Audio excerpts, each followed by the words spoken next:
दोस्तों, आज जो मैं आपको खबर दिखाने जा रहा हूं उसे देखने के बाद आप गोदी मीडिया के चरित्र का पूरा विश्लेषण कर लेंगे। याद करिएगा जब पल्लवी पटेल जो वैसे तो अपना दल कमेरावादी की नेता है और समाजवादी पार्टी की विधायक है, सिराथू से इन्होंने केशव प्रसाद मौर्य को हराया था। वही पल्लवी पटेल जब अखिलेश यादव से थोड़ी बहुत तकरार हुई थी, उसे इस गोदी मीडिया ने चीख चीख कर चलाया था। लेकिन पिछले कुछ दिनों से यही गोदी मीडिया शांत बैठी हुई है, क्योंकि अब इनकी बड़ी बहन अनुप्रिया पटेल वैसा ही सलूक योगी आदित्यनाथ के साथ कर रही हैं।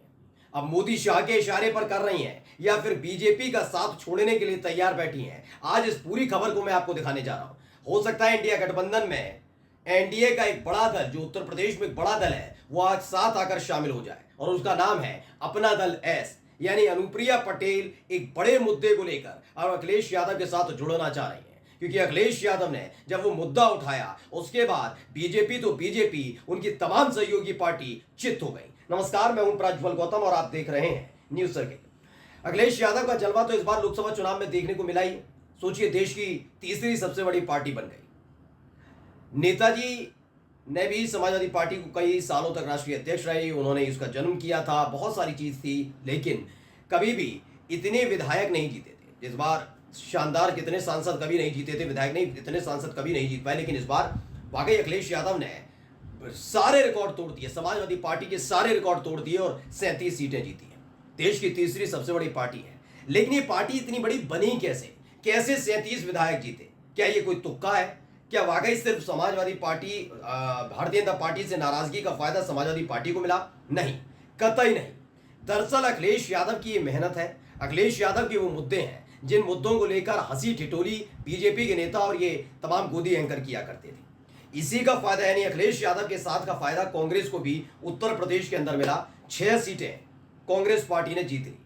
रायबरेली और अमेठी जो फंसी हुई थी, वो सीट बड़ी आसानी से समाजवादी पार्टी की वजह से कांग्रेस की निकल गई। ये सब जानते हैं, सारे विश्लेषक अब यही कह रहे हैं, अगर सपा का साथ ना होता तो इन सीटों पर खतरा मंडरा रहा था। लेकिन राहुल गांधी ने एन वक्त पर अखिलेश यादव के साथ गठबंधन करके बहुत अच्छा किया, ये उनकी पार्टी के लिए अच्छा हुआ। खैर, अब मैं 37 सीटों के विश्लेषण की बात नहीं कर रहा, ये बहुत पहले हो चुका है, 1 सवा महीने पहले हो गया। लेकिन आज मैं बताने जा रहा हूं कि एनडीए का एक तगड़ा साथी उनका साथ छोड़ने के लिए तैयार बैठा है, बीजेपी का साथ छोड़ने के लिए बैठा है और अखिलेश यादव के साथ आने जा रहा है। खबर पढ़िए पहले, यूपी तक नहीं खबर छापी, क्या लिखा। सीएम योगी की बैठक में नहीं पहुंची अनुप्रिया पटेल कि अपना दल एस प्रमुख ने भाजपा से बनाई दूरी।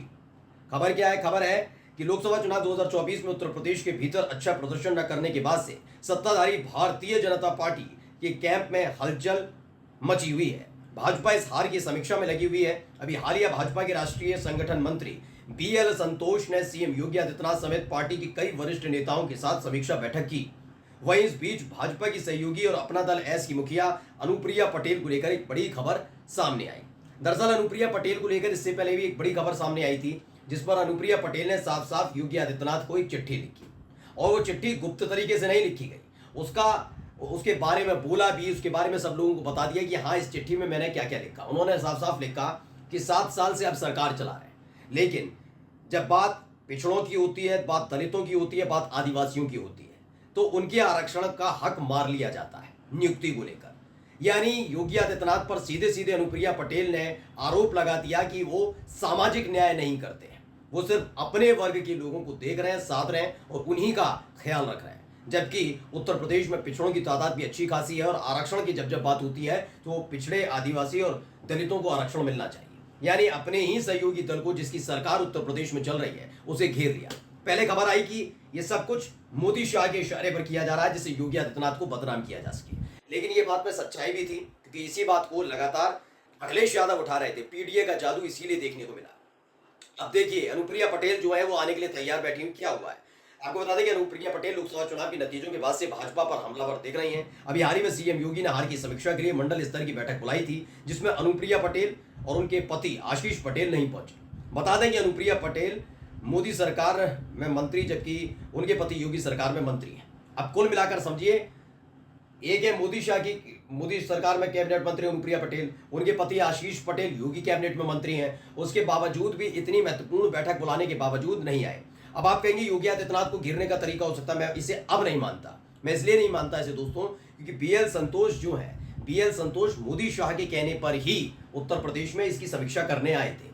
प्रोटोकॉल के तहत योगी आदित्यनाथ को बुलाना जरूरी था, दोनों डिप्टी सीएम थे, सब थे, लेकिन अनुप्रिया पटेल नहीं पहुंची।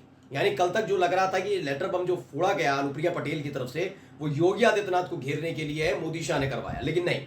अनुप्रिया पटेल का मन अब बीजेपी से भर चुका है, वो समझ गई है। जो मैं लगातार जयंत चौधरी के लिए भी कहता हूं, एक तरफ है राज्य मंत्री का पद, आप राज्य मंत्री रहना चाहते हैं या फिर अपनी पार्टी को बचाना चाहते हैं, दोनों में से अगर कोई समझदार राजनेता होगा वो मंत्री पद से ज्यादा वजन देगा अपनी पार्टी को बचाना, क्योंकि मंत्री पद 5 साल बाद जा सकता है, लेकिन पार्टी वर्षों तक चलती है अगर उसे कोई तोड़ने की कोशिश ना करे, बीजेपी जैसा दल। तो अगर ये दल रहेगा तो आसानी से विधायक भी जीतेंगे, तो उत्तर किसी भी प्रदेश में आप सरकार में शामिल हो सकते हैं, सांसद ज्यादा चुने जाएंगे तो केंद्र में मंत्री बन सकते हैं, इस तमाम काम हो सकता है। लेकिन अगर आप मंत्री ही बने रहे और पार्टी खत्म हो जाए तो आप निर्दलीयों में गिने जाते हैं और जिसकी कोई वैल्यू मानी नहीं जाती है। ज्यादा जरूरत नहीं पड़ रही हो तब निर्दलीय सांसदों की कोई जरूरत तब तक महसूस नहीं होती जब तक आंकड़ा समीकरण पूरा ना हो। ऐसे में अनुप्रिया पटेल समझ गई हैं कि उनकी पार्टी का वजूद खत्म हो जाएगा अगर वो बीजेपी के साथ रहेंगे, जैसा कि हरियाणा के अंदर जेजेपी के साथ हुआ। दुष्यंत चौटाला ने तो खुल्लेम खुल्ला कह भी दिया कि हाँ, बीजेपी के साथ जाने की वजह से उनका घाटा हुआ, नुकसान हुआ और आगे से वो बीजेपी के साथ कोई गठबंधन नहीं करेंगे। अब खबर देखिए, एबीपी न्यूज ने भी इस खबर को छापा और क्या लिखा, अपना दल की उपचुनाव से पहले बिगड़ी बात, अनुप्रिया पटेल ने दिए संकेत, है नाराज। दरअसल 10 सीटों पर 10 जो विधानसभा की सीटें उस पर उपचुनाव होने जा रहा है। अभी ऐलान नहीं हुआ लेकिन 10 सीटों पर उपचुनाव होगा। ये योगी आदित्यनाथ के लिए आखिरी मौका है कि वो अग्नि परीक्षा में पास होंगे तो मुख्यमंत्री बने रहेंगे, अदरवाइज उन्हें जैसे भी कैसे भी करके सत्ता से हटा दिया जाएगा। लेकिन अनुप्रिया पटेल कैसे भी नहीं चाहती, चाहे योगी रहें न रहें, केशव रहें न रहें, मुख्यमंत्री कोई बने उन्हें कोई फर्क नहीं पड़ता। अब उन्होंने सीधे से संकेत दे दिया कि वो अब बीजेपी के साथ ज्यादा दिन रहना चाहती नहीं। अब देखिए, उत्तर प्रदेश के मुख्यमंत्री योगी आदित्यनाथ ने लोकसभा चुनाव 2024 में बीजेपी की हार को लेकर हाल ही में समीक्षा बैठक बुलाई, जिसमें अपना दल सोनीलाल गुट के 2 बड़े चेहरे नदारद रहे। वे इस अहम बैठक में क्यों नहीं पहुंचे, फिलहाल इसका कारण तो स्पष्ट नहीं है। हालांकि इतना जरूर कहा जा रहा है कि हो सकता है कि बीजेपी और अपना दल के बीच सब कुछ ठीक ना हो और इसी वजह से अपना दल के शीर्ष नेताओं ने इस तरह के संकेत दिए हों। संकेत नहीं दिए, दरअसल खेल खत्म हो गया है, क्योंकि वो समझ गई है कि बीजेपी का अगली साल, मैंने आपको याद हो एक खबर भी दिखाई थी कि भाई एक सर्वे निकल कर आया कि अभी इसी वक्त अगर चुनाव हो जाते हैं तो कांग्रेस और समाजवादी पार्टी का गठबंधन 224 सीटें जीतेगा, जबकि सारे के सारे मिल जाएंगे, जिसमें आरएलडी भी है, जिसमें अपना दल एसपी है, जिसमें सुभाषपा भी है, जिसमें निषाद पार्टी भी है, ये सब भी मिल जाएंगे तो मात्र 174 सीटों पर सिमट कर रह जाएंगे। नहीं, सरकार इनकी बनने नहीं जा रही, लेकिन इंडिया गठबंधन की सरकार बनेगी ये जानते हैं और सरकार में बने रहने के लिए ये कुछ भी करने के लिए तैयार है। ये अनुप्रिया पटेल जानती हैं केंद्रीय मंत्री जरूर है, हो सकता है अगर वो हटी तो मंत्री नहीं बन पाएंगी, लेकिन उनको इतना भी पता है पार्टी जिंदा रहेगी, उधर दोबारा सरकार इंडिया गठबंधन की आसानी से केंद्र में भी बन सकती है और यहां पर समाजवादी पार्टी की जीत निश्चित है। तो दोनों ही जगह उनके दोनों ही हाथ में लड्डू होंगे, बशर्ते वो अभी भी एनडीए का साथ छोड़कर इंडिया गठबंधन का दामन पकड़ ले तो। नमस्कार।